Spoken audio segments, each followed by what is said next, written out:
Assalamualaikum warahmatullahi wabarakatuh. Halo semua, perkenalkan nama aku Dita Maharani. Kalian bisa manggil aku Dita. Aku kelas 10 di Perbankan 1. Sekolahku di SMK Plus Pelita Nusantara. Salam kenal ya. Di sini aku bakal mempresentasikan tentang anak muda dan tantangan karir global. Hayo, pasti kalian udah mikir kan? Tantangan karir global, apa tuh ya? Ya, jadi tantangan karir global ini sangat penting buat kita, apalagi terutama untuk anak muda seusia aku yang sudah masuk jadi remaja. Kita harus memikirkan, setelah ini kita akan kemana, kita akan menjadi apa, dan kita akan melanjutkan ke sekolah mana, ke jenjang yang lebih tinggi, ataukah kita langsung terjun ke tempat pekerjaan. Jadi, kita sekarang berada di era revolusi industri 4.0. Teman-teman pasti udah pada tahu dong revolusi industri 4.0, karena revolusi industri 4.0 udah tidak asing bagi negara Indonesia. Karena sekarang kita sudah berada di revolusi 4.0. Ini tantangan yang sangat penting bagi pemuda Indonesia dalam menghadapi revolusi industri 4.0, dalam menghadapi karirnya dan pendidikannya. Kalian ada yang tahu nggak sih revolusi industri 4.0 itu apa? Atau sudah ada yang pernah mendengar? Bahkan sudah ada yang pernah menjelaskan? Sudahlah pasti ya, karena ini sudah tidak asing bagi kita. Jadi aku mau menjelaskan sedikit tentang revolusi industri 4.0. Jadi revolusi industri 4.0 itu perubahan di mana untuk memproduksi suatu barang memanfaatkan mesin sebagai tenaga penggerak dan pemproses. Revolusi industri ini hadir untuk menjawab permasalahan yang efektif dan efisien dalam memproduksi suatu barang.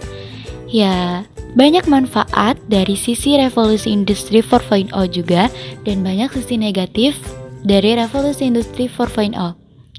Bagi kalangan ke bawah, revolusi industri 4.0 merupakan dampak negatif bagi mereka.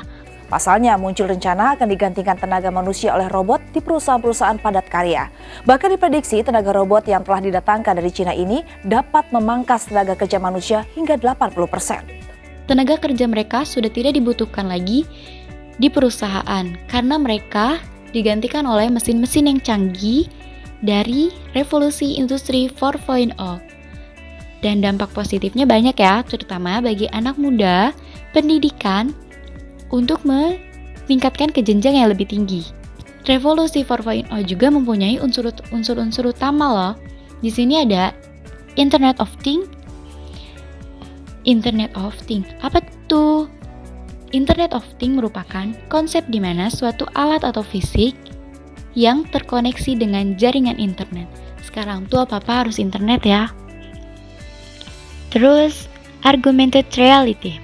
Augmented reality itu teknologi yang mengolaborasikan benda mana baik 2 atau 3 dimensi ke dalam sebuah lingkup mata 3 dimensi.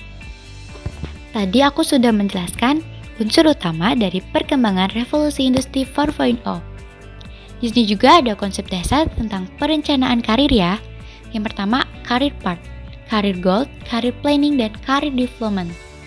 Career path yaitu arah atau jalur karir. Career goal yaitu sasaran karir, dan career planning perencanaan karir. Career development yaitu pengembangan karir. Apa sih tantangan bagi generasi milenial dalam menghadapi era revolusi industri 4.0? Di sini mudah banget ya bagi kaum muda dan kaum milenial. Kalian semua yang mendengar pasti kalian termasuk kaum milenial kan?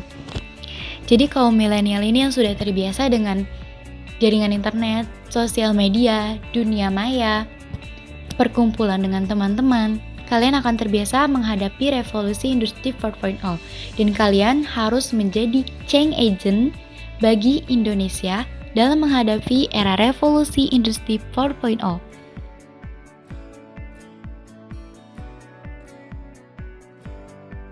Di Indonesia sendiri ada sekitar 81 juta penduduk yang termasuk generasi milenial loh.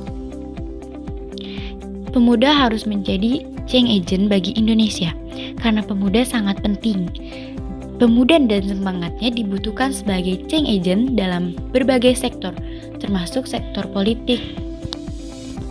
Dalam mengembangkan politik, kita harus melibatkan pemuda Indonesia.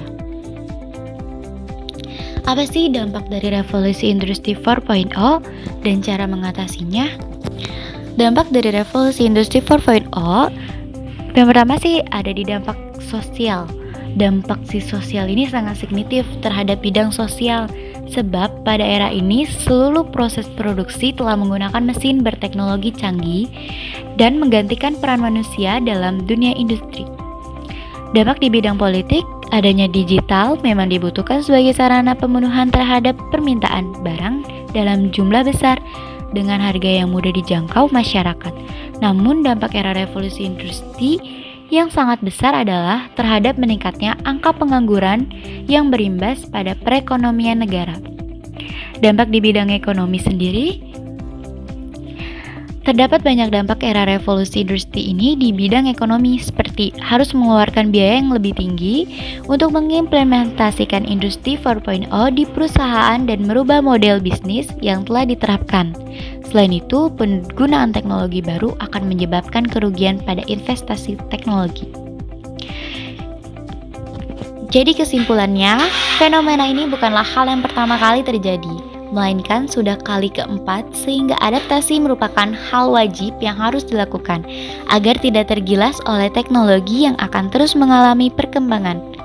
Revolusi industri 4.0 merupakan perubahan dalam bidang industri di mana untuk memproduksi suatu barang memanfaatkan mesin sebagai tenaga penggerak dan pemproses. Meskipun salah satu dampak era revolusi industri 4.0 adalah butuh mengeluarkan biaya yang lebih tinggi, namun digitalisasi terhadap usaha yang dijalankan saat ini sangatlah penting. Dengan adanya teknologi canggih, ini dapat meningkatkan efektivitas dan produktivitas. Produk yang dihasilkan lebih beragam dengan harga yang terjangkau sehingga mampu mencukupi kebutuhan pasar. Thank you for writing. That's all from me and thank you. Wassalamualaikum warahmatullahi wabarakatuh.